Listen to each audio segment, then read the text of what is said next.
now you understand what Project Your Talent is about. I know the importance of recognizing and celebrating and going against the grain and saying, listen, there are young people in our community that are doing things. It might not be great to you, so guess what? When JLS was not a household name, who was taking care and investing and nurturing and developing their talent? Urban Voice.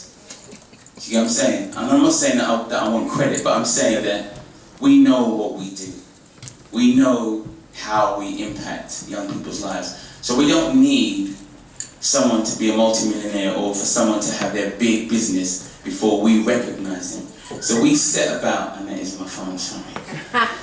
Okay, can you do me a favor, because I think it's going to ring off in a minute. What we want to do tonight is recognize some young, you show me how to do it after? See, that's why I like rolling with young people. They teach you things, you learn stuff. He's going to show me how to turn my phone off. So, we want to celebrate this evening some young people that we have had the good fortune and the privilege to work with through Project Your Talent. And the whole concept behind it was, we realized that these principles that I'm talking about are transferable. So we're like, okay, why not bring it to business and see what can happen? And it's been an amazing journey. It's a pilot, but based on your understanding of what it is now, how many people think it's a good thing? Hello? Okay, it's not. Yes? Yes.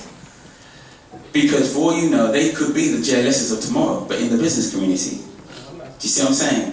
And it's about vision and just celebrating and sowing a seed. So tonight we are going to we're going to have our nominees come up and tell us a little bit about their journey with Urban Voice through Project Talent. Sorry, I'll put this up. That's coming next. So we'll just leave it there.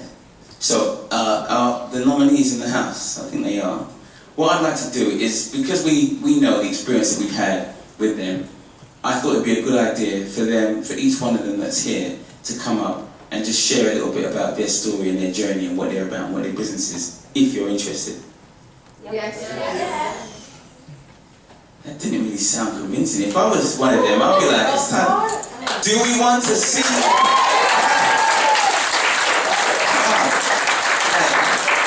What do we need to do? We feed you, give you a drink, and we... Okay. So, in no particular order. So these are basically how we got to this point. We had a number of young people that we were working with, and then we did a short list of 9, and then we put it out to vote, and these are the people that you all, or the public, voted, so they're here this evening. So without any further ado, I'd like to welcome to the stage, please give a big round of applause for a young man by the name of Barry Cotte. Please come up.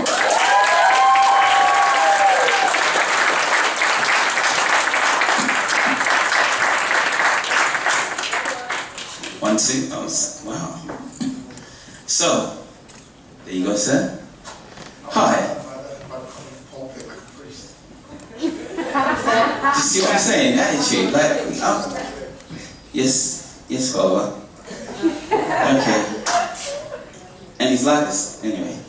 Yeah, so, tell us a little bit about your business and what you do, sir. My business is called Be Clean.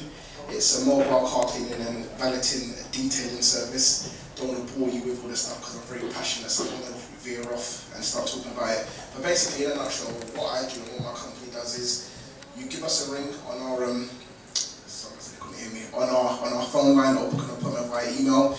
We then arrive to your workplace or your home in our fully kitted out vehicle with water and electricity, and we basically clean your car on site. It started in 2006 when I just left uni. I was a bit stuck thinking of what I wanted to do for work. I knew that working in Sainsbury's, when my management spoke to me, I knew that this wasn't the life for me. Customers are angry because your lemons are wrong. It's not my problem, really. So I then set about trying to fund the business, and then I realised that I had obviously student loan debt, not very credit worthy. So I got a bit resourceful, and I said to my dad, listen, we need some money. So with £1,000 and a rusty old transit van and some Vistaprint cards, I then literally went cold calling and knocking on people's doors doors for work. And one thing led to another, and then I got a couple of jobs, and then when I was outside a job, then somebody else would come out of their house and see me, I'd give them my number, and it kind of spiraled from there. So from knocking on people's doors today, I work with companies such as Lexus, VW,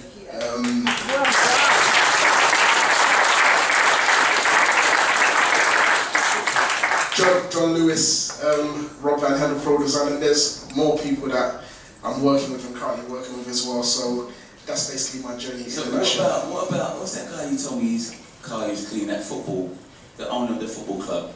I didn't want to say it on camera. Yeah, say it on camera, be proud. I mean, I've cleaned up Roman Abramovich's car. Now,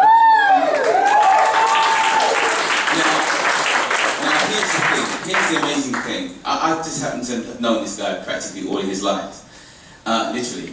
And so I know that he had a passion for cars and wanted to do this thing from when he was 13, right? Nah, before that. Oh, sorry. I think my sister's in the audience where she can bear witness that cars has ever been my life ever since I think I've been able to see and stand up.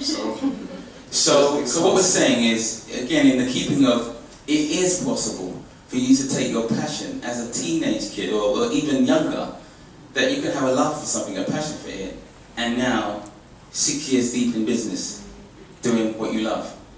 How cool is that? It is possible.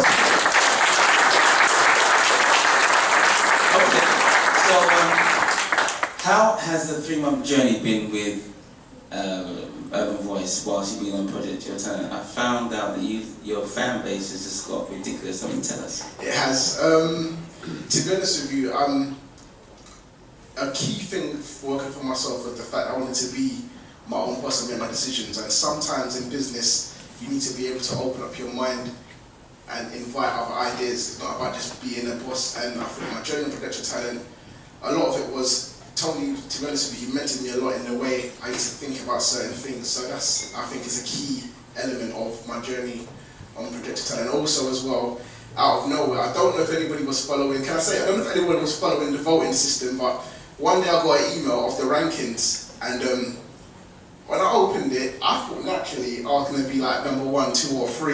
I saw 7, I'm like, no way.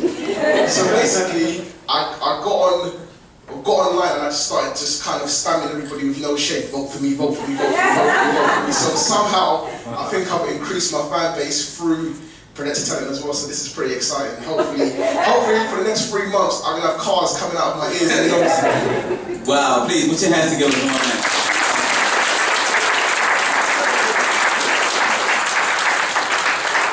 And why not? And why not support, if we've got and we can identify young people in our community, the new generation of entrepreneurs who want to, against all odds, do things and be self-sufficient, why not support them? Can anyone tell me why not? Shouldn't we be doing that?